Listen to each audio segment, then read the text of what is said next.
Hello YouTube and welcome to Katrinka LOL. And today I wanted to answer a couple questions from a subscriber, and I was very honored to receive the questions, and also show you a little bit about my poetry and what I've done with it. And so let's get going. All right, now this question is from Yako, and I hope I'm saying your name properly.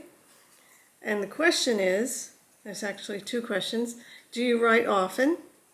And what tips do you have for those who like to write? So thanks, Yako, for the questions. I'm honored. I'm just a regular person who has loved writing since childhood, but I can share my thoughts about writing. I write when inspired to. Inspiration hits from time to time, especially around important events and special occasions. Right now I'm inspired to write a poem for the upcoming one-year celebration of my being on YouTube, which is in June.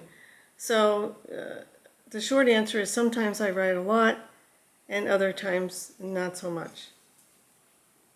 So I've always enjoyed writing. I wrote some short stories in grammar school and asked for my English teacher to give her opinion of them. And I've enjoyed poetry and blogging. I put some of my poems into a little book, and that's this book here. And I gave it as a gift to family one year, as I have mentioned before.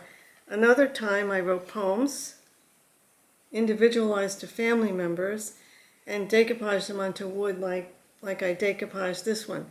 Now this one here is from 1986, so it's starting to fade a little bit, but this is the poem I'm going to be reciting today. So here are the tips, and basically it's just what I do. Let your creativity flow without forcing it. I personally find that I need to feel inspired in order for the writing to flow. I allow a poem to percolate in my head, and then I write it down. If I feel blocked, I'll take a break. So right now, the poem for the one-year anniversary of Katrinka LOL is percolating in my head. And somewhere in early June, I'll be reciting it on the channel. So another tip would be to write for your own enjoyment first and foremost. Then if other people like it, it's a bonus. And another one, think outside the box for ideas. Here's an example. In English class in high school, there was an English exam, and it always had an essay that you had to write. And the teacher would give a title, and then you'd have to write an essay on that. So the title was The Pitfalls of, and I don't remember what the pitfalls of was about, but let's say the pitfalls of hiking or something like that. So instead of just writing a bland essay about the pitfalls of hiking, I wrote a funny story about falling into a pit if you aren't careful, rather than listing true pitfalls. So that made it fun. And a bonus of that was that the teacher really liked it, because it was kind of funny and outside the box, so I did well on that exam. So another tip is to be careful about listening to critics. You want to have your own unique style, not a hodgepodge of other people's suggestions.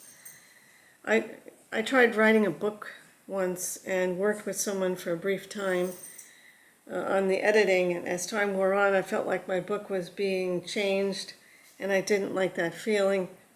As a result, I got discouraged and quit writing for quite a while. So just be careful about that. So these are just some ideas of how I approach writing, and I hope that was helpful and answered your question. And if you have any other questions, just put them down in the comments, and I'd be happy to answer questions in a future video. Okay, so here's the poem from 1986 that I had decoupaged onto this wooden plaque, and it's called a Valentine poem. Love is like a newborn babe, accepting, freely giving, undiscerning. He needs protection lest he falter, nurtured by two in order to thrive. Love is like the adventurous toddler. He tolerates the many stumbles and falls. Tears of frustration paint his cheeks, but he never loses the will to try. Love is like the school-aged child. Through years of lessons, his wisdom flowers. He knows now that all around is imperfect, but his maturity helps him to see the good. Now I hope you enjoyed this video, and if you did, like and subscribe, share the video, and I'll look forward to seeing you in the next video.